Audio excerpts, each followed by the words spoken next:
Welcome to my channel Vamshi మలయాళాక్స్. ఈరోజు మనం దుబాయ్లో ఇప్పుడు డ్రైవింగ్ లైసెన్స్ దీని ప్రాసెస్ ఎట్లుంటుంది ఏం కథ అనేది ఇప్పుడు మనం అడిగి తెలుసుకుందాం. మన పక్క పొండి కొత్తగా డ్రైవింగ్ లైసెన్స్ వచ్చింది, ఇప్పుడు డ్రైవింగ్లో కూడా ఉన్నాడు. మనం అడిగి తెలుసుకుందాం. Hi bro. ఎస్, నేను లైసెన్స్ తీసింది దుబాయ్ ఎమిరేట్స్ స్కూల్లో. ఫస్ట్ తీయాలంటే మనకి ఇట్లా బ్రాంచ్లు ఉంటాయి అన్నట్టు. బ్రాంచ్లు ఉంటాయి బాగానే, అన్ని ప్లేస్లలో ఉంటాయి, ప్రతి ఒక్క బ్రాంచ్ ఉంటుంది. మనం బార్ దుబాయ్లో ఉన్నాం, కానీ మేము అక్కడికి పోయినాం. అల్నాదాలోనే పెద్ద స్కూల్ కాదు, మెయిన్ బ్రాంచ్ అన్నట్టు. అక్కడికి పోయినా నేను, అంటే మా ఫ్రెండ్ చెప్పిన ఒక ఆయన అక్కడికి పోతే ప్యాకేజ్ అన్లిమిటెడ్ ఉంటుంది. కానీ ఇక్కడ బయట రోడ్డు పైన ఇట్లా మేము డ్రైవింగ్ లైసెన్స్ ఇప్పిస్తాం, తక్కువ రేటుకి ఇప్పిస్తాం అని అంటారు. వాళ్ళని నమ్మచ్చా? వాళ్ళని నమ్మరు. కొన్ని మంచిగా ఉన్నాయి. బ్రోకర్ల తరపున పోతే వాళ్ళ లాభం చూసుకుంటారు, అది మనం నమ్మద్దు. మనకు తెలిసిన వాళ్ళ దగ్గర పోయి అడిగి. ఇప్పుడు మంత్లీ ప్యాకేజ్ అంటే ఎట్లా, అంటే నీ ప్యాకేజ్ మొత్తం ఎంత? నేను తీసుకున్నప్పుడు 8,000 పడ్డది, అంటే 7,800 పడ్డది నేను తీసుకున్నాను full monthly package. Monthly package కాదు, అన్లిమిటెడ్ క్లాసెస్ ఉంటాయి, అన్లిమిటెడ్ ట్రైనింగ్ ఉంటుంది. మనకు డ్రైవింగ్ లైసెన్స్ చేతికి వచ్చేరాక ఆలేదు బాధ్యత. బ్రో మనం ఇప్పుడు కొత్తగా వచ్చిన వాళ్ళకి ఇప్పుడు రేట్ ఎంత ఉన్నది? ఇప్పుడు నువ్వు 1 year బ్యాక్ నువ్వు తీసినావు, నీ రేటు ఇప్పుడు 8,000 అని అంటున్నావు. కానీ ఇప్పుడు ప్రజెంట్ ఎంత ఉన్నది? ఇప్పుడు మన కొత్తగా వచ్చిన వాళ్ళు, ఇప్పుడు ఈ వీడియో చూసిన వాళ్ళకి అలా అర్థం కావాలి కదా. నేను తీసుకున్నప్పుడు 7,800 ఉన్నది. ఇప్పుడు కూడా అంతే, దగ్గర ఒక 200-300 పెరిగినట్టు ఉంది అంతే. ఒక 8,000 ఉంటుంది. కాకపోతే మళ్ళీ ఇలా డిఫరెంట్ స్కూల్ ఉంటాయి కదా, ఒక్కొక్క స్కూల్లో ఒక్కొక్క రేట్ ఉంటుంది, అన్ని స్కూళ్ళల్లో సేమ్ రేట్ ఉండదు. ఓకే బ్రో, మనం ఇప్పుడు ఈ వ్యూవర్స్ కు ఇప్పుడు డ్రైవింగ్ లైసెన్స్ తీయాలనుకున్నాను అనుకో, అంటే వాళ్ళు ఏ విధంగా, అంటే ఇప్పుడు ఎట్లా అప్లై చేసుడు ఏం కథ, అదొకసారి ప్రాసెస్ చెప్పు. డైరెక్ట్ అక్కడ మెయిన్ బ్రాంచ్ లో నేను అప్లై చేసింది దుబాయ్ ఎమిరేట్స్ మెయిన్ బ్రాంచ్. అది ఎక్కడ ఉందంటే అల్నాదాలో ఉన్నది. అల్నాదా మెట్రో స్టేషన్ కానించాలి 1 kilometer నడాలి. ఆడ మెయిన్ బ్రాంచ్ ఉంటుంది దుబాయ్ ఎమిరేట్స్ స్కూల్ అని. అక్కడ అప్లై చేసిన నేను, అంటే స్కూల్కి పోయి ఆడ అప్లై చేసిన. ఓకే బ్రో, ఇప్పుడు నువ్వు అప్లై చేసినావు దాన్ని, అంటే ఇప్పుడు ఫస్ట్ ఏంటి ఎగ్జామ్ ఉంటుందా, ఆ తర్వాత ఏంటిది అది? మన లైసెన్స్ అప్లై చేసిన వాళ్ళే ఫస్ట్ ఐ టెస్ట్ ఉంటుంది. మన కళ్ళు సైడ్ గురించి ఐ టెస్ట్ ఉంటుంది. అదే రోజు ఉంటుంది, అప్లై చేసిన రోజే నీకు ఐ టెస్ట్ ఇస్తాడు. ఏంటంటే అప్లై చేసిన ఐ టెస్ట్ అయిపోయిన వాళ్ళే ఇక ఒక 2 days గ్యాప్ ఇచ్చి క్లాసెస్ ఇస్తారు. అంటే దుబాయ్ రూల్స్ ప్రకారం రూల్స్ గురించి ఇన్ని క్లాసులు చెప్తారు. డ్రైవింగ్ ఎట్లా వేయాలి, ఎట్లా ఉండాలి, అన్ని రూల్స్, సేఫ్టీ ప్రికాషన్స్ అవన్నీ చెప్తారు. చెప్పిన వాళ్ళే మనం ఇక ఒక రోజు క్లాస్ ఉంటుంది, మొత్తం 8 hours ఉంటుంది. ఒకటే రోజులో 8 hours పొద్దున్న నుంచి నైట్ వరకు అట్లనే ఉండాలి. మధ్యలో 1 గంట బ్రేక్ ఉంటది. తర్వాత ఏంటి, 8 hours క్లాస్ అయిపోయిన వాళ్ళే ఒక 1 day ఆగి నీకు టెస్ట్ పెడతాడు, సిస్టమ్ టెస్ట్ పెడతాడు. ఆ క్లాస్ లో మల్టిపుల్ చాయిస్ ఉంటాయి.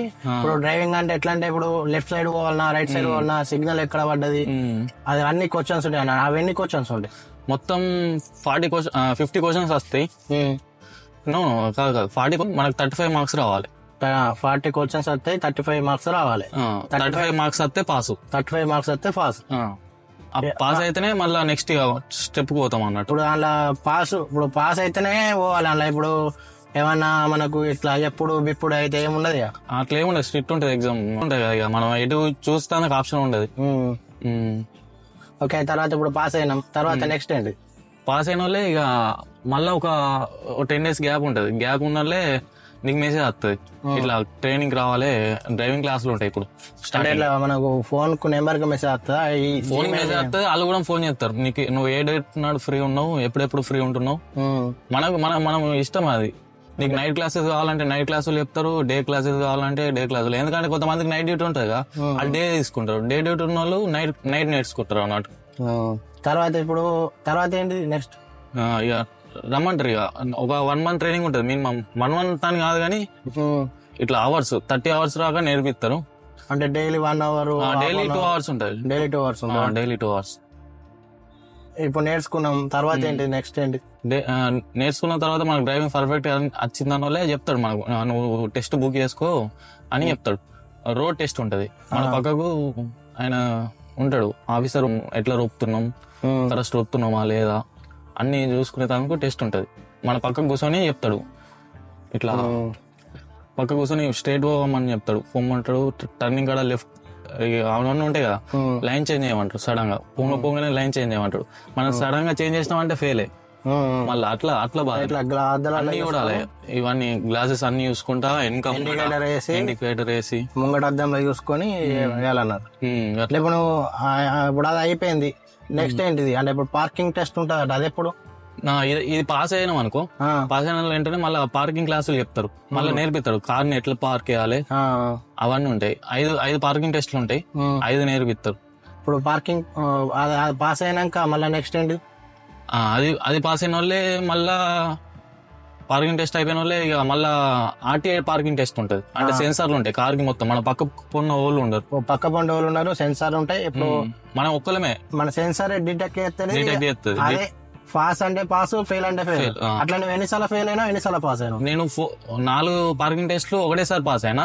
ఒక పార్కింగ్ టెస్ట్ ఒక 6 టైమ్స్ పోయింది. 6 టైమ్స్ పోయింది. అంటే 6 టైమ్స్ పోయింది కాబట్టి అన్లిమిటెడ్ కాబట్టి నో ప్రాబ్లం, ప్రాబ్లం లేదు. ఒకవేళ అన్లిమిటెడ్ లేకపోతే పైసలు అట్లా డైలీ కట్టాలంటే అట్లా బొగ్గ అయితే అట్లా 20,000 అయితే 30,000 అయితే కూడా లేదు. అట్లా తీసుకోవద్దు, ప్యాకేజ్ తీసుకునేది బెస్ట్ అంటావు. ఓకే, ఇప్పుడు అది కూడా పాస్ అయినాం. నెక్స్ట్ ఏంటి? నెక్స్ట్ ఇక ఫైనల్ రోడ్ టెస్ట్. మన పక్కన అరబ్ ఆయన వస్తాడు, అరబ్ సార్ వస్తారు. ఇప్పుడు స్ట్రిక్ట్ ఉంటారు ఖచ్చితంగా. ఇక్కడ అయితే దుబాయ్ లో అయితే ఖచ్చితంగా అది మన మీద ఆధారపడి ఉంటది, మన చేతుల్లోనే ఉంటది ఖచ్చితంగా. అలా ఏం లోటు ఏది ఉండదు, మీకు ఖచ్చితంగా పాస్ అంటేనే పాస్ అన్నట్టు. ఇట్లా చాలా మంది దుబాయ్ లా ఒక 1 year ఇట్లా 8 months 9 months ఇట్లా బొగ్గ టైం పట్టింది. మన ఇంటికాడ లెక్క అయితే ఉండదు, మీరు అట్లా అనుకోకూడదు. ఇక్కడ బాగా స్టిక్ ఉంటది. అంటే ఖచ్చితంగా పాస్ అంటేనే పాస్, లేకపోతే లేదు. ఓకే బ్రో, ఇప్పుడు నువ్వు అది కూడా పాస్ అయినాం. ఇప్పుడు లాస్ట్ ఏంటిది? దాని తర్వాత మనకు పాస్ అయిన వాళ్ళు ఏంటనే ఒక 1 hour లోపు మనకు లైసెన్స్ ఇస్తారు. లైసెన్స్ ఇచ్చి మన ఇష్టమే కదా, ఇక మన లైసెన్స్ ఇచ్చేసిన వాళ్ళు ఇక వాళ్ళకు మనకు సంబంధం లేదు. లైసెన్స్ వచ్చింది ఇక వెంటనే నువ్వు బండి ఎక్కి రొప్పుకోవచ్చా? రొప్పుకోవచ్చు, వెంటనే రొప్పుకోవచ్చు. కానీ ఇక్కడ ఏంటంటే ఇప్పుడు ఎక్కడన్నా మనకు డ్రైవింగ్ మీద అప్లై చేయాలంటే అట్లా టైం పడుతుంది అన్నారు. అంటే ఇక్కడ కొత్త డ్రైవర్లకు ముందే ఇయ్యరు జాబ్స్. అంటే ఇట్లా 2 months 3 months 5 months ఇట్లా అంటే 1 year కూడా ఎక్స్పీరియన్స్ అడుగుతాడు. ఎక్స్పీరియన్స్ అడిగినాకనే కొత్తగా జాయిన్ చేసుకుంటారు. కానీ మనం ఇక్కడ ప్రైవేట్ గా కూడా ఒప్పుకోవచ్చు, ప్రైవేట్ గా ఇక్కడ కార్లు తీసుకొని కూడా నడుపుకోవచ్చు ఇక్కడ. ఎందుకంటే కార్లు తక్కువ రేట్ ఉంటాయి, 5,000 6,000 అంటే సెకండ్ హ్యాండ్ లో చెప్తున్నా ముచ్చట. తక్కువ రేట్ కంటే తక్కువ రేటుకి వస్తాయి. బ్రో మరి ఇప్పుడు నువ్వు కారు తీసుకోవాలనుకుంటున్నావా? మరి ఏంది నీ ప్లాన్ ఏంది? కార్ తీసుకుందాం అనుకుంటున్నాను నేను. కార్ తీసుకొని మనం ఓన్ డ్రైవింగ్ చేసుకొని బెస్ట్. అది ఇప్పుడు జీప్ ఉన్నది ఇక్కడ కింద, మనం డ్రైవర్ గా చేయాలనుకుంటే 2,000 అంత తక్కువ, ఇక 1,800. బ్రో మరి ఇప్పుడు కొత్తగా ఇప్పుడు అంటే కొంతమంది అనుకుంటారు ఇంటికాడ లైసెన్స్ ఇలా పని చేస్తుందా? మరి పని చేస్తుందా? అట్లా పని చేయదుగా. పని ఎట్లా అవుతుంది అంటే కొంచెం తక్కువ టైంలో వస్తుంది అన్నారు లైసెన్స్. నాకు 6 months పట్టింది అనుకో, అక్కడ ఇంటికాడ డ్రైవింగ్ వచ్చిన వాళ్ళకు 3 months లో వచ్చేస్తుంది అంతే. దానిలో ఇక దాని గురించి మనకు అంటే ఇంటికాడ లైసెన్స్ ఉన్నా గానీ ఇక్కడ అన్ని ప్రాసెస్ మన డ్రైవింగ్ అన్ని చేయాలి, అన్ని చేస్తేనే పాస్ అయితేనే ఇస్తారు. ఇంటికాడ డ్రైవింగ్ లైసెన్స్ ఉన్నది, ఇంటికాడ నేను తోపు డ్రైవర్ చేసిన ఇక్కడికి వచ్చినాక రావాలంటే అట్లా ఉండదు. ఇక్కడ అన్ని రూల్స్ ఫాలో అయిందనే ఉంటది అన్నట్టు. అయితే నేను కొత్తగా తెలుసుకున్నా ఏంటంటే ఇప్పుడు నాకు డ్రైవింగ్ మొత్తం పర్ఫెక్ట్ వచ్చు, ఒకటేసారి నేను లాస్ట్ కే నేను టెస్ట్ కొడతా అని అంటే అట్లా ఏమన్నా ఆఫర్ ఏమన్నా ఉంటాయి? అవును, గోల్డెన్ ఛాన్స్ అని కొత్తగా పెట్టిరు. అది కొత్త అంటే 1 year అవుతుంది, ఎక్కువనే అవుతుంది. అది కొట్టచ్చు. మనం డ్రైవింగ్ పర్ఫెక్ట్ అనుకుంటే ఒకటే 1 time టెస్ట్ ఉంటది. మన పక్కకు ఉంటాడు, మనం ఎట్లా డ్రైవ్ చేస్తున్నాం, ఆయన పర్ఫెక్ట్ డ్రైవరా కాదా అని టెస్ట్ పెడతాడు. మన పర్ఫెక్ట్ డ్రైవర్ అనుకుంటే 1 time టెస్ట్ లా లైసెన్స్ వచ్చేస్తుంది. ఒకవేళ ఫెయిల్ అయితే ఇక పైసలన్నీ వీకినట్టేనా? ఫెయిల్ అయితే ఫెయిల్ అయ్యా, మళ్ళీ అటెంప్ట్ కి మళ్ళా ఫస్ట్ మళ్ళీ పైసలు కట్టి మళ్ళీ ఎగ్జామ్ ఉంటుంది. అంటే అది బగ్గా పైసలు అన్నట్టు. అంటే ఇప్పుడు ఒకటేసారి 5,000 6,000 ఇట్లా కట్టి లాస్ట్ 2,500 అనుకున్నా. 5,000 దాకుంటా వచ్చు అనుకున్నా, కానీ 2,500 అనట. కానీ ఒకవేళ ఫెయిల్ అయితే మాత్రం 2,500 గోవిందా. 2,500 అంటే ఇంటికాడి 60,000 50,000 60,000 దాకా అవుతాయి. ఇట్లానే బ్రో ఇప్పుడు ఇక్కడ దుబాయ్ కొత్త వచ్చేటోళ్ళకు మరి జాబ్స్ ఏమన్నా దొరుకుతాయి? అంటే ఇప్పుడు డ్రైవింగ్ అని కాదు, అంటే వేరే విధంగా కూడా ఏమన్నా జాబ్స్ ఏమన్నా ఇక్కడ అవైలబుల్ ఉన్నాయా? అంటే ఇప్పుడు కొత్తగా వచ్చేటోళ్ళకు మరి మీరేం సజెషన్ ఇస్తారు? అంటే ఇప్పుడు ఈ డ్రైవింగ్ అని కాదు, ఏదైనా ఇప్పుడు కొత్తగా దుబాయ్ రావాలనుకుంటున్నారు వాళ్ళకి ఇప్పుడు జాబ్స్ ఉన్నాయా? మరి ఏ విధంగా వస్తే బెటరు ఏం కథ అనేది ఒకసారి చెప్తే.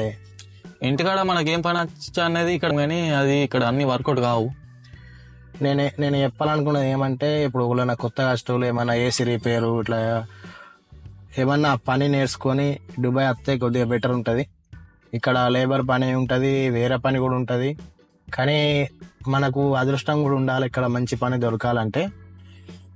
కొద్దిగా ఎవరన్నా ఇప్పుడు కొత్త అంటే గుడ్డిగా నమ్మి రాకులే, ఏదన్నా ఆలోచించుకొని ఏమన్నా ఇప్పుడు ఖచ్చితంగా వాళ్ళు మనకు నమ్మకంగా అయ్యి వాళ్ళన్నా ఇప్పుడు ఏజెంట్ల ద్వారా వచ్చేటోళ్ళు కూడా ఖచ్చితంగా ఏదైనా తెలుసుకొని ఖచ్చితంగా రాని, వాళ్ళు ఖచ్చితంగా ఉంటా అంటే ఇప్పుడు దీన్ని బట్టి ఉంటా అంటేనే రాని. దుబాయ్ అయితే బెస్ట్, పైసలకైనా దేనికైనా బెస్ట్, పని కూడా మంచిగానే ఉంటది. ఖచ్చితంగా సపోర్ట్ ఉన్నారు అనుకో కొంచెం ఈజీ అవుతుంది మనకు. సపోర్ట్ ఉండాలి. ఏదన్నా ఇప్పుడు ఫ్రెండ్స్ ఒకవేళ మీరు ఫ్రెండ్స్ నమ్ముకొని వచ్చినా గానీ ఫ్రెండ్స్ ఎలాగాల మనల్ని పట్టించుకొని ఉన్నాడు. మనం కూడా ఏదైనా తెగించి పని చేయాలి ఇక్కడ దుబాయ్లో. ఎందుకంటే వాళ్ళ పని వాళ్ళకే ఉంటది, మన గురించి వాళ్ళు తీసుకోరు. అంటే తీసుకుంటారు, కొద్దిగా చెప్తారు, కానీ మొత్తానికి వాళ్ళ దోస్తులను పట్టించుకుంటలేరు, చేస్తలేరు అంటే అది కూడా కరెక్ట్ కాదు. ఎందుకంటే ఇక్కడ ఇక్కడికి దుబాయ్ అంటే ఓల పని వాళ్ళకే ఉంటది, ఓల వాళ్ళకే ఉంటది. అంటే కరెక్ట్ చెప్పాలి, తెలుగు భాషలో చెప్పాలంటే గోక్కుందామన్నా తీరుకుంటే. మీకు ఏమైనా డౌట్స్ ఉంటే కామెంట్ చేయాలి, సబ్స్క్రైబ్ చేసుకోవాలి. ఇంకా మంచి మంచి వీడియోలతోటి వస్తా. అంటే కొన్ని వీడియోలు తీసినాం కానీ మంచి కంటెంట్ ఇవ్వాలని ఆగినాం. మంచి మంచి వీడియోలతోటి వస్తాం. మీరు సబ్స్క్రైబ్ చేసుకొని లైక్, షేర్, కామెంట్ చేయండి.